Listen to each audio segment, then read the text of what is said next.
From Beowulf, The Battle with the Dragon.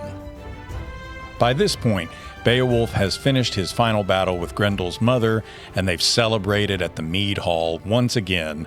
And that evening, Hrothgar pulls Beowulf to the side to truly tell him, "You are great, you are worthy of celebration, but don't let this go to your head.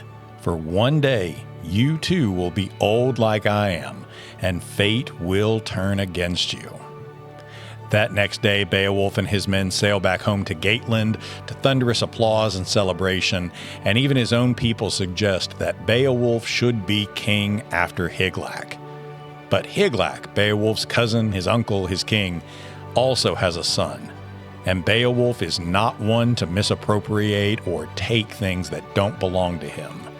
Beowulf says, "In the fullness of time, we'll see if that's for me." Hygelac continues his rule, and when he dies, his son, Herdred, becomes king, and after he passes, Beowulf becomes king. And in the fullness of time, Beowulf rules the gates for 50 years. And that's when trouble begins.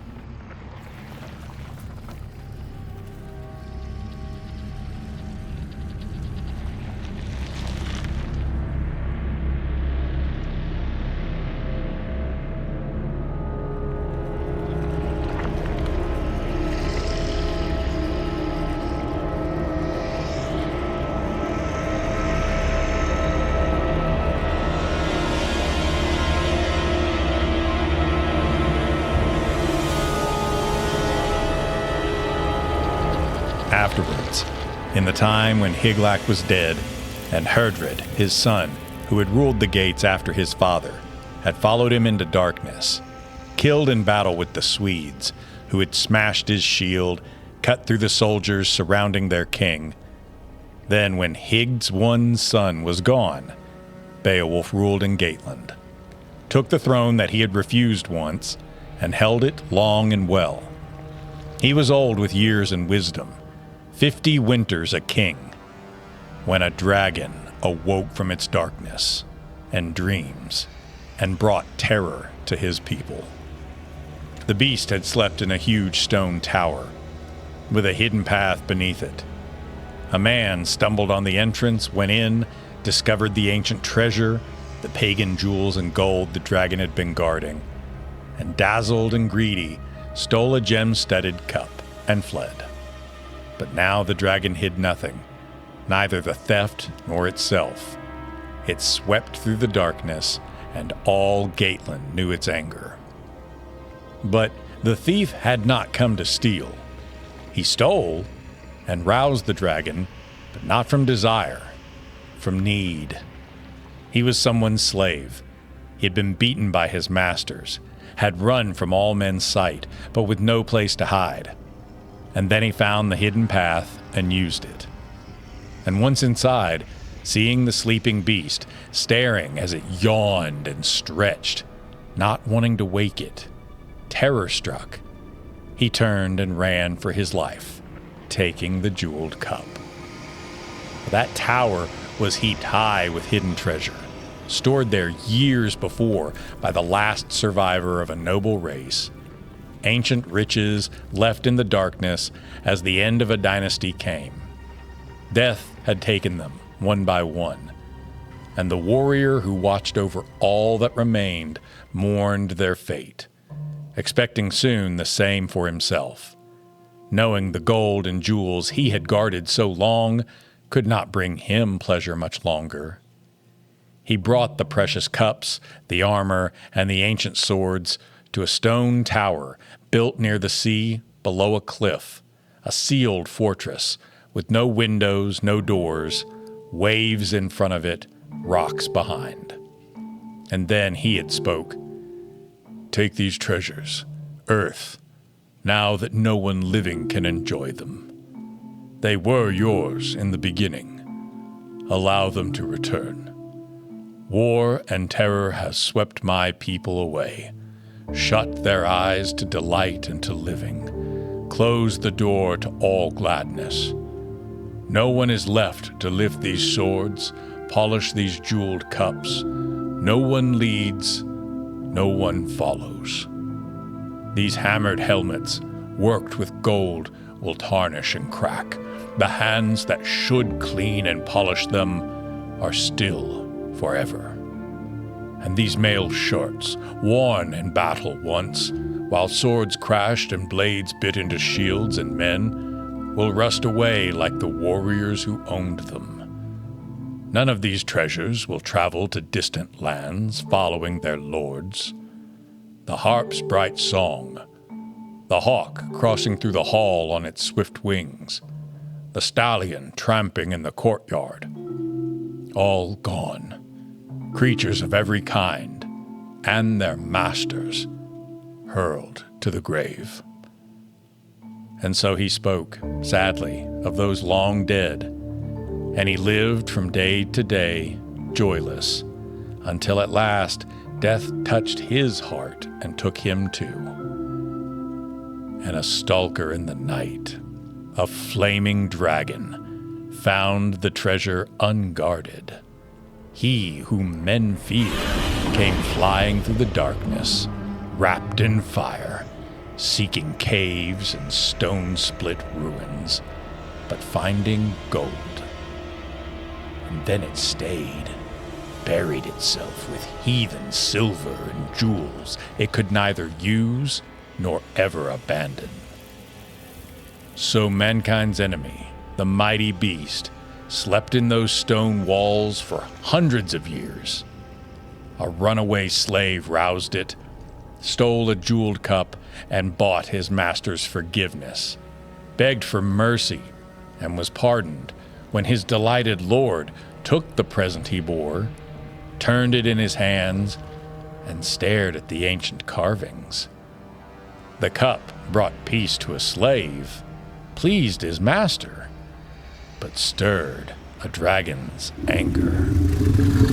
It turned, hunting the thief's tracks, and found them, saw where its visitor had come and gone. He'd survived, had come close enough to touch its scaly head, and yet lived, as it lifted its cavernous jaws through the grace of Almighty God and a pair of quiet, quick-moving feet. The dragon followed his steps, anxious to find the man who had robbed it of silver and sleep. It circled around and around the tower, determined to catch him, but could not. Oh, he had run too fast. The wilderness was empty. The beast went back to its treasure, planning a bloody revenge, and found what was missing, saw what thieving hands had stolen. Then it crouched on the stones, counting off the hours till the Almighty's candle went out, and evening came. And wild with anger, it could fly, burning across the land, killing and destroying with its breath. Then the sun was gone, and its heart was glad. Glowing with rage, it left the tower, impatient to repay its enemies. The people suffered. Everyone lived in terror. But when Beowulf had learned of their trouble, his fate was worse, and it came quickly. Vomiting fire and smoke, the dragon burned down their homes. They watched in horror as the flames rose up. The angry monster meant to leave nothing alive, and the signs of its anger flickered and glowed in the darkness, visible for miles.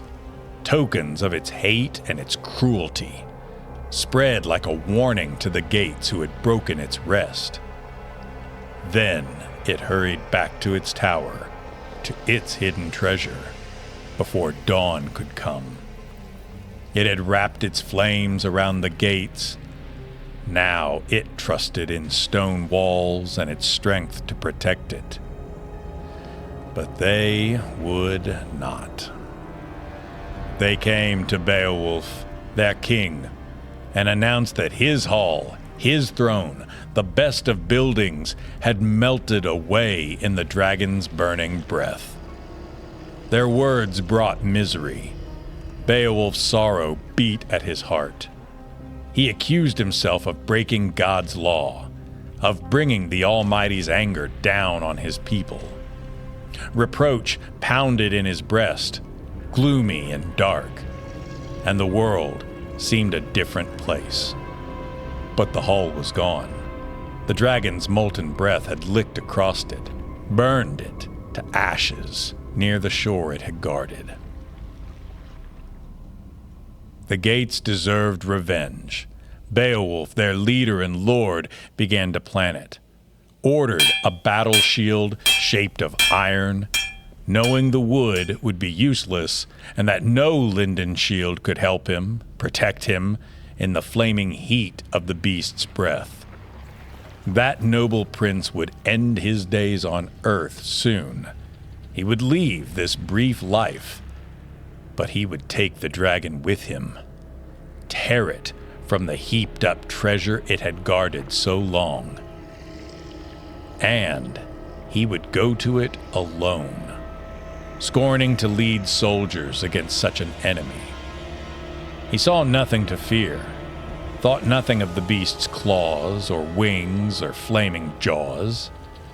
He had fought before against worse odds, had survived, been victorious in harsher battles, beginning in Heorot, Hrothgar's unlucky hall. And Beowulf uttered his final boast. "I've never known fear. As a youth, I fought in endless battles. I am old now, but I will fight again. Seek fame still if the dragon hiding in his tower dares to face me." Then he said farewell to his followers, each in his turn for the last time. "I would use no sword, no weapon, if this beast could be killed without it, crushed to death like Grendel, gripped in my hands and torn limb from limb. But his breath will be burning hot, poison will pour from his tongue. I feel no shame with shield and sword and armor against this monster. When he comes to me, I mean to stand, not run from his shooting flames, till fate decides which of us wins. My heart is firm. My hands are calm. I need no hot words. Wait for me close by, my friends. We shall see soon who will survive this bloody battle, stand when the fighting is done. No one else could do what I mean to here. No man but me could hope to defeat this monster. No one could try. And this dragon's treasure, his gold and everything hidden in that tower, will be mine. Or war will sweep me to a bitter death." Then Beowulf rose, still brave, still strong, and with his shield at his side and a mail shirt on his breast, he strode calmly, confidently toward the tower, under the rocky cliffs. No coward could have walked there. And then, he who had endured dozens of desperate battles, who had stood boldly while swords and shields clashed, the best of kings, saw huge stone arches and felt the heat of the dragon's breath flooding down through the hidden entrance, too hot for anyone to stand. A streaming current of fire and smoke that blocked all passage. And the gate's lord and leader, angry, lowered his sword and roared out a battle cry. A call so loud and clear that it reached through the hoary rock, hung in the dragon's ear. The beast rose, angry, knowing a man had come, and then nothing but war could have followed. Its breath came first, a steaming cloud pouring from the stone, and then the earth itself shook. Beowulf swung his shield into place, held it in front of him, facing the entrance, The dragon coiled and uncoiled, its heart urging it into battle. Beowulf's ancient sword was waiting, unsheathed, his sharp and gleaming blade. The beast came closer. Both of them were ready, each set on slaughter. The gate's great prince stood firm, unmoving, prepared behind his high shield, waiting in his shining armor. The monster came quickly toward him, pouring out fire and smoke, hurrying to its fate. Flames beat at the iron shield, and for a time, it held, protected Beowulf as he had planned. But then it began to melt. And for the first time in his life, that famous prince fought with fate against him, with glory denied him. He knew it, but he raised his sword and struck at the dragon's scaly hide. The ancient blade broke, bit into the monster's skin, drew blood, but cracked and failed him before it went deep enough, helped him less than he needed. The dragon leaped with pain, thrashed and beat at him, spouting murderous flames, spreading them everywhere. And the gate's ring-giver did not boast of glorious victories in other wars. His weapon had failed him, deserted him, now when he needed it most, that excellent sword. Ecgtheow's famous son stared at death, unwilling to leave this world, to exchange it for a dwelling in some distant place, a journey into darkness that all men must make, as death ends their few brief hours on earth. Quickly the dragon came at him, encouraged as Beowulf fell back. Its breath flared, and he suffered, wrapped around in swirling flames. A king before, but now a beaten warrior. None of his comrades came to help him. His brave and noble followers, they ran for their lives, fled deep in the wood, and only one of them remained, stood there, miserable, remembering as a good man must what kinship should mean. His name was Wiglaf. He was Wexton's son and a good soldier. His family had been Swedish once. Watching Beowulf, he could see how his king was suffering, burning, remembering everything his lord and cousin had given him, armor and gold and the great estates that Wexton's family enjoyed. Wiglaf's mind was made up. He raised his yellow shield and drew his sword, an ancient weapon that had once belonged to Onela's nephew, and that Wexton had won, killing the prince when he fled from Sweden, sought safety with Herdred and found death. And Wiglaf's father had carried the dead man's armor and his sword to Onela, and the king had said nothing, only given him the armor and sword and all, everything that his rebel nephew had owned and lost when he left this life. And Wexton had kept those shining gifts, held them for years, waiting for his son to use them, wear them as honorably and well as once his father had done. And then Wexton died, and Wiglaf was his heir, inherited treasures and weapons and lands. He had never worn that armor, fought with that sword, until Beowulf called him to his side, led him into war. But his soul did not melt. His sword was strong. The dragon discovered his courage and his weapon when the rush of battle brought them together. And Wiglaf, his heart heavy, uttered the kind of words his comrades deserved. "I remember how we sat in the meadow, drinking and boasting of how brave we'd be when Beowulf needed us. He who gave us these swords and armor. All of us swore to repay him when the time came. kindness for kindness, with our lives if he needed them. He allowed us to join him, chose us from all his great army, thinking our boasting words had some weight, believing our promises, trusting our swords.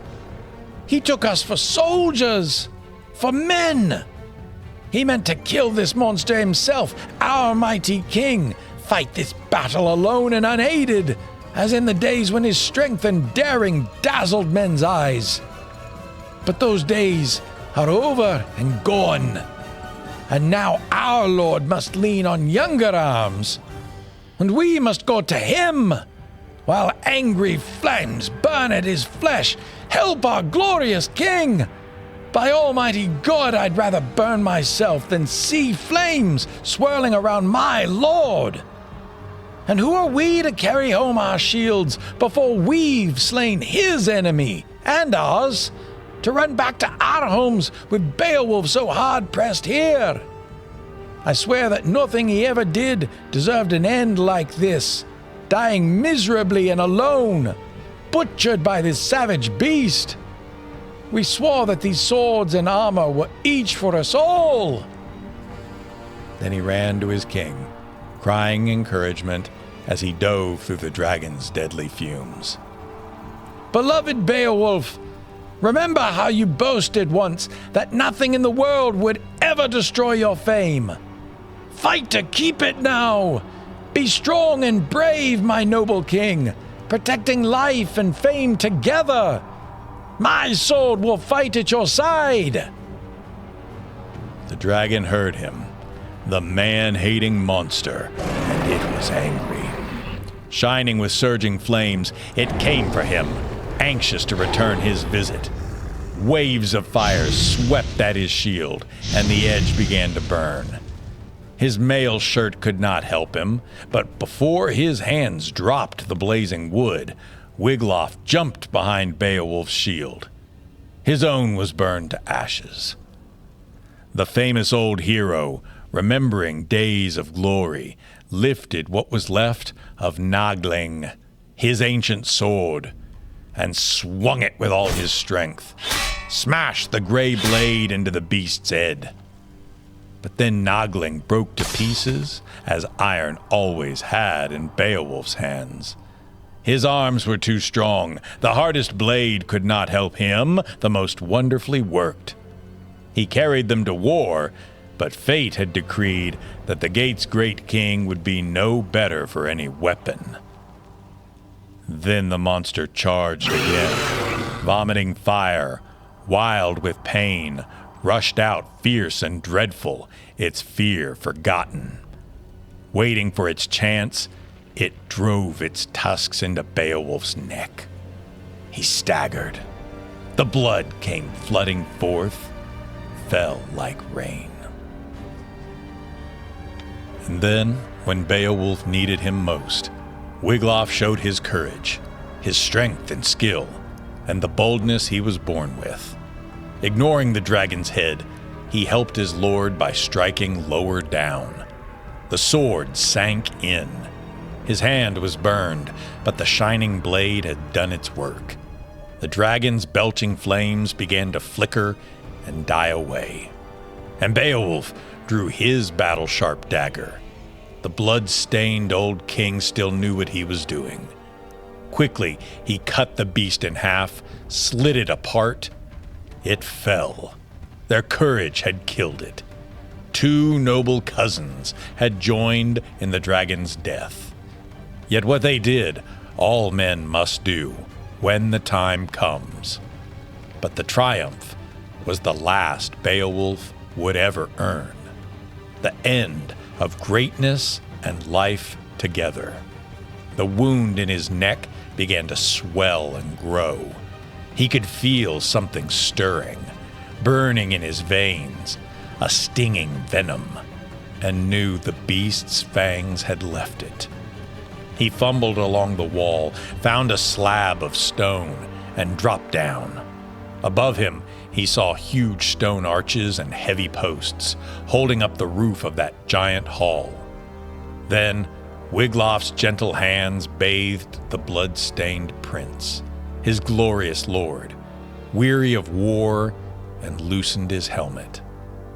Beowulf spoke, in spite of the swollen, livid wound, knowing he had unwound his string of days on earth, seen as much as God would grant him.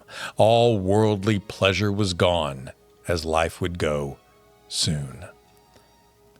I'd leave my armor to my son.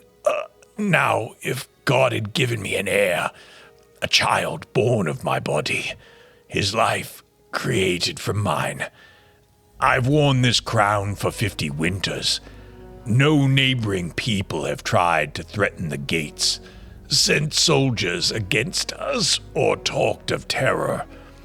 My days have gone by as fate willed, waiting for its word to be spoken, ruling as well as I knew how, swearing no unholy oaths, seeking no lying wars. I can leave this life happy. I can die here, knowing the Lord of all life has never watched me wash my sword in blood born of my own family. Beloved Wiglaf, go, quickly, find the dragon's treasure. We have taken its life, but its gold is ours too. Hurry, bring me ancient silver, precious jewels, shining armor, and gems before I die. Death will be softer, leaving life in this people I have ruled so long, if I look at this last of all prizes. Then Wexton's son went in, as quickly as he could, did as the dying Beowulf asked. He entered the inner darkness of the tower, went with his mail shirt and his sword. Flushed with victory, he groped his way, a brave young warrior, and suddenly saw piles of gleaming gold, precious gems scattered on the floor, cups and bracelets, rusty old helmets, beautifully made but rotting with no hands to rub and polish them. They lay where the dragon left them. It had flown in the darkness once before fighting its final battle. So gold can easily triumph and defeat the strongest of men, no matter how deep it is hidden.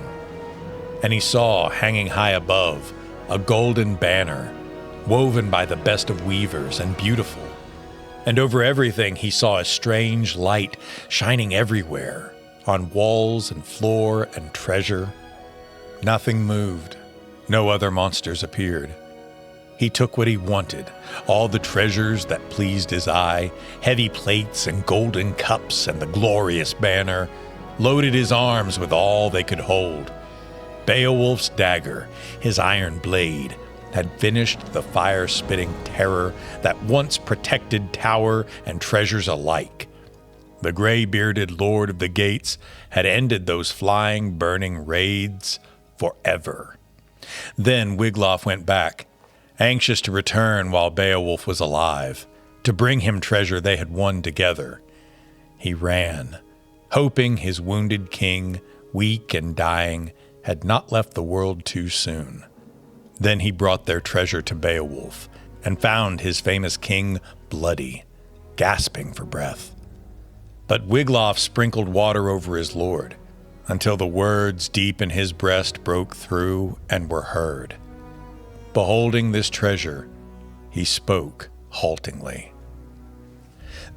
For this gold and these jewels, I thank our Father in heaven, ruler of the earth, for all of this that his grace has given me, allowed me to bring to my people, while breath still came to my lips.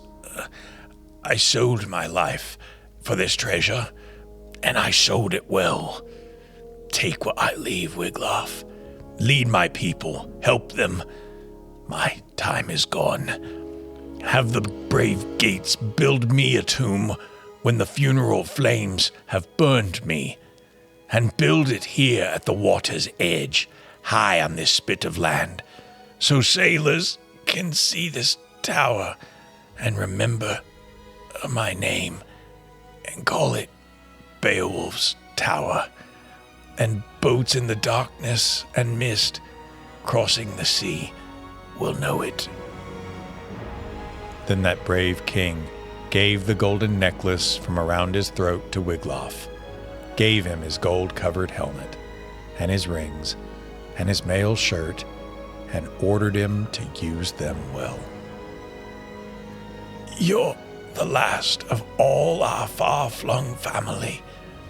Fate has swept our race away, taken warriors in their strength, and led them to the death that was waiting. And now I follow them." The old man's mouth was silent, spoke no more, had said as much as it could. He would sleep in the fire soon. His soul left his flesh, flew to glory. And when the battle was over, Beowulf's followers came out of the wood. Cowards and traitors, knowing the dragon was dead. Afraid while it spit its fires, to fight in their lord's defense, to throw their javelins and spears, they came like shame-faced jackals, their shields in their hands, to the place where their prince lay dead, and waited for Wiglaf to speak. He was sitting near Beowulf's body, wearily sprinkling water in the dead man's face, trying to stir him, but he could not. No one could have kept life in their lord's body, or turned aside the Lord's will. World and men and all move as he orders, and they always have, and they always will.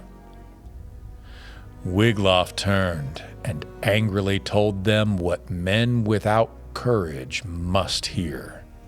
Wexton's brave son stared at these traitors, his heart sorrowful, and he said what he had to.